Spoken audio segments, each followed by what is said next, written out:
Hello और नमस्कार दोस्तों। देखिएगा आपके सामने अलग अलग प्रकार की रिक्रूटमेंट आपको 2025 में देखने को मिल सकती है। और सबसे मेन आता है, ये ट्विटर पे भी आप देख चुके हो, जिन विद्यार्थियों ने नहीं देखा है उनके लिए भी है। ये टीचिंग और नॉन टीचिंग की जॉब निकलती हैं, जितने भी एकलव्य के स्कूल होते हैं जिसको हम बोलते हैं EMRS के स्कूल। और इनमें जो रिक्रूटमेंट आपकी आती है, सबसे पहले नोट पॉइंट इसमें एक चीज का ध्यान रखना हमेशा, ये हर बार जब भी ये वैकेंसी आती है इनके नाम पे फेक साइट भी बहुत आती है भाई। फेक साइट फॉर्म डलवाती है, हर साल का काम है। फेक साइट यहाँ पर सेम इसी तरह से डिजाइन की जाती है एकलव्य स्कूलों की। अलग अलग प्रकार की वैकेंसी जब निकलती हैं, जैसे ही फेक वेबसाइट आपको मिलेगी, वो आपके पैसे, भाई पैसे तो जाएंगे जाएंगे। तो इस पर बहुत बड़ा स्कैम पहले भी हो चुका है, और अभी अगर सरकार ने ट्विटर पे डाला है, अभी भी लगातार इस पर स्कैम होता आया है। फिलहाल के लिए अभी भी चला हुआ है, तो उस पर ध्यान नहीं देना है। हमेशा एक बात देखिएगा, जेन्युइन साइट को आप कैसे देख पाओगे, किस प्रकार से देख पाओगे? जब भी आप किसी का फॉर्म डालोगे तो गवर्नमेंट की साइट पर .in या ऑर्गेनाइज इस प्रकार के ORG लिखा मिलेगा, .org, है ना, इस प्रकार से लिखा मिलेगा। उस चीज का आपको ध्यान रखना है, क्योंकि एकलव्य के ऊपर मैंने पहले भी बताया था, इस पे स्कैम होता है, बहुत फेक वेबसाइट बनती है। अब इन पे जो आपकी पोस्ट जो मिनिस्ट्री ने बताई है, 3800 पोस्ट आएंगी, जो नोटिफिकेशन जल्द ही आने वाला है, क्योंकि उन्होंने पहले ही इस बात के गुड न्यूज दे दी है। TGT और PGT, इवन इसमें प्रिंसिपल की भी आपकी पोस्ट आने वाली है।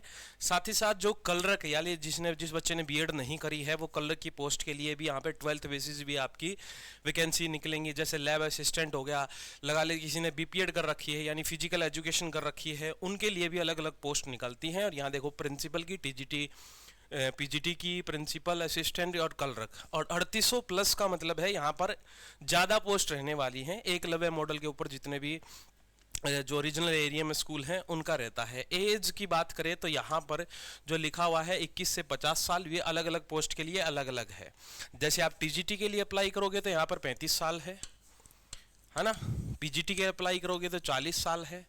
प्राइमरी टीचर के लिए अप्लाई करोगे तो 32 साल आपकी एज है। ये जर्नल की मैं बता रहा हूँ। उसके बाद फिर आप कैटेगरी वाइज जैसे ही ऑफिशियल नोटिफिकेशन आएगा उसमें तो हमें पता लग जाएगा, ठीक है। अब ये यहाँ पर था सिलेक्शन प्रोसेस जो रहता है आपका। सिलेक्शन प्रोसेस सीधी सी बात, एक तो ये देख लो एलिजिबिलिटी क्या क्या मांगेगा इसमें।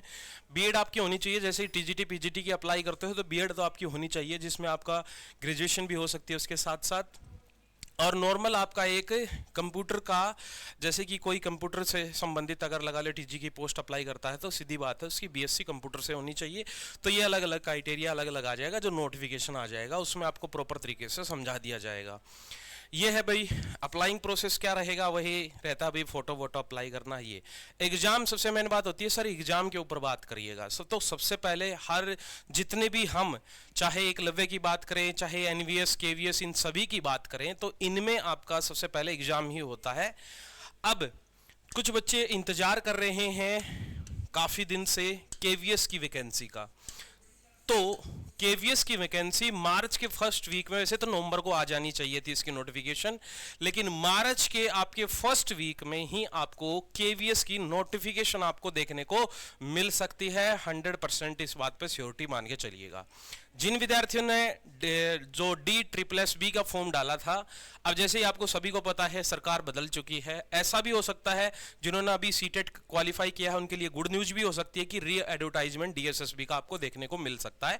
अगर दोबारा से केजरीवाल की सरकार आती तो फिर उसी भर्ती को कंटिन्यू रखते, लेकिन यहां पर चांसेस 50% ये बन जाते हैं कि री एडवर्टाइजमेंट आपको देखने को मिलेगा। तो जिन बच्चों ने अभी अभी सीटेट क्लियर किया है पिछली 2 बार में, तो उनके लिए यहां पर प्लस पॉइंट हो जाएगा। तो जैसे ही इसके ऊपर आपको कोई भी ऐसी साइट दिखाई दे तो इस वीडियो के कमेंट पे आपको लिख देना कि सर ये साइट जेन्युइन है या नहीं है। आपको उस साइट के बारे में भी बता दिया जाएगा। तो फंसना नहीं है, फीस खराब नहीं करनी है। 400 रुपये जो फीस आप लगाओगे, ऐसा नहीं हो कि फ्रॉड आप कहीं अप्लाई कर दो और आपके पैसे बर्बाद हो जाए। पहले भी हो चुके हैं, मुझे पता भी है। विद्यार्थियों के कमेंट भी आते रहते हैं कि सर ये वेबसाइट मैंने अप्लाई किया था, ये जेन्युइन है फेक है। तो वो बहुत सारे एकलव्य के चक्कर में बहुत फ्रॉड होता है, इस बात का ध्यान रखना। ऑफिशियल नोटिफिकेशन आएगा, वेबसाइट आपको मिल जाएगी। ठीक है, मिलते हैं, जय हिंद।